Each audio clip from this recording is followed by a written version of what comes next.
Now, the true measure of leadership is influence, nothing more, nothing less. Similarly, in your family, similarly in your organization, if you cannot influence, the people will not follow you.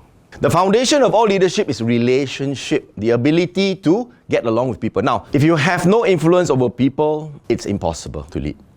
You have no ability to influence and touch lives. So if you're in ministry, if you cannot form connections with people and you cannot form relationships, you cannot lead them. People won't go along with you if they cannot get along with you. If you cannot get along with your boss, will you work with them? Will you go with them? You won't. So the goal is basically to help you learn how to increase your influence so that you will increase your leadership.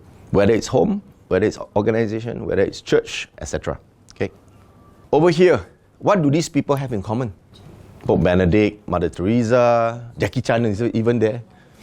Every one of them is an influencer. They influence people by the things that they do, by the things that they say, etc. Okay? So how do we influence people? What are the methods that we use? Think about it. What are the methods? Do you use this? You chain your child to the table for him to study? You chain your workers? No? Some people use this. Intimidation. Some people use this. They talk about office politics. People use this. Okay. Some people use this. Remember the 5 levels? The position. They use a position to get things done. Some people use this. We do exchange. A lot of parents like to do this. You pass your exam, I bring you for a holiday. That's an exchange. Yeah? Some use persuasion. Others earn respect before they do it. So which method do you use to influence the people that you lead? So just like leadership with levels, we also have levels of influence. There are 4 levels. First level is modeling. Second level is motivate. Third level is mentoring. And the last level is multiply. The very first one is modeling. People are first influenced by what they see. What they see you do. When you're a leader, what do you do that they will watch? People see, people do. They follow. And so this person, when he first wants to follow, he asks this question. Is this person positive, trustworthy? Can I trust this person? Can I trust this leader? Can I trust you? And so we will look at Jesus. And Jesus says, you call me teacher and Lord. And you are right, for I am so. If I then, the Lord and teacher, wash your feet, you also should wash one another's feet. For I gave you an example that you should also do as I did to you. Jesus is the creator of everything. The Word made flesh. He is the King of kings, the Lord of lords. And yet, He is humble enough to wash the feet of a creature. You know, in the old days, they're not like us, so lucky we have socks, we have shoes. When we remove our feet for washing, the feet is pretty much clean. They were wearing sandals. They were walking on streets that were filled with dust, etc. And our Lord bothered to come down, kneel down, and wash their feet. And He modeled servant leadership. And so if our Lord can do that, who are we to be in the office, in the home, etc., to say, hey, I'm high and mighty? Who are we to claim that?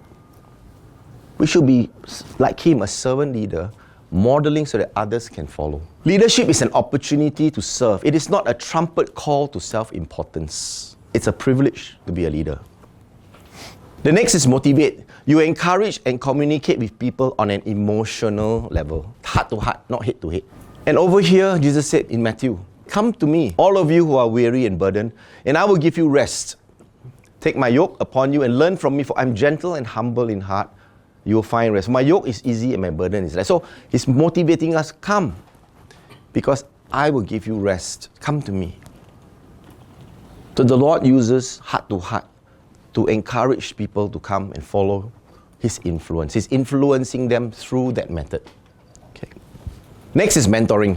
Pouring your life into other people, helping them to reach their potential. And so remember the story of James and John who came up to Jesus and said, okay, I want to be on your left and your right. Because to them, I want to be important. I want to be your right-hand man and your left-hand man. And then what happened to the other apostles? They got irritated, right? Oh, what's happening? You know, why are you asking? And so, what did Jesus do? At this time, a chance for him to mentor, what did Jesus do? Firstly, Jesus extends grace even as he corrects them. They didn't know what they were doing, but he is going to correct them, but he does it in a very nice, graceful way. Jesus tells them, sorry, I can't do it. Even a mentor needs to know its limitations. You need to tell, hey, sorry, I cannot do it. It's beyond me.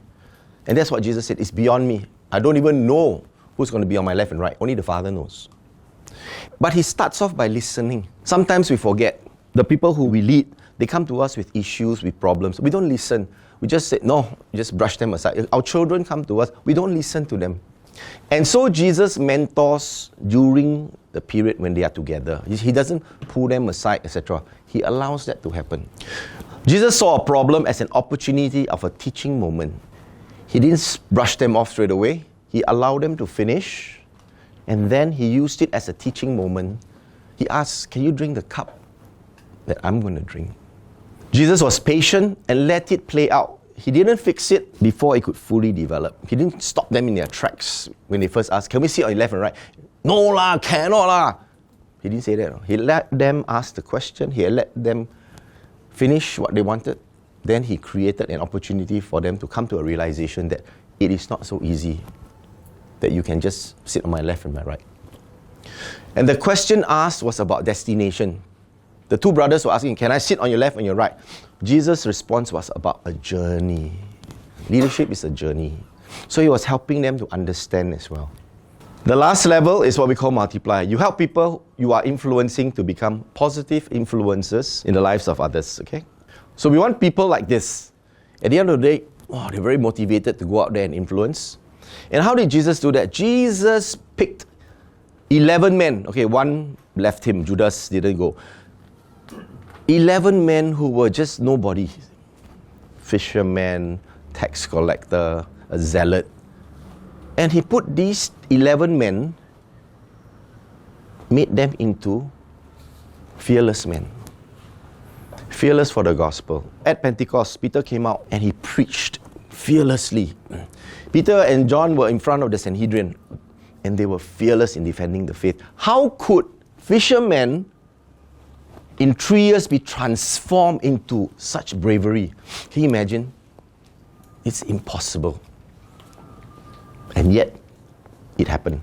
So he created influences from this bunch of men, and from there it spread to where it is today and why we have adopted Christianity. It all started there. So in our organizations, we must be looking at how can we develop people to become influencers, to take on our persona and continue into the next lap. In our church organizations, in our families, we must be nurturing and mentoring our children. Not so focused on results, but allow them to have a holistic upbringing. So question, do we lead like Jesus? Because that's the question I want to ask you. Are you leading your organizations? Are you leading your ministries? Are you leading whatever you're leading like Jesus?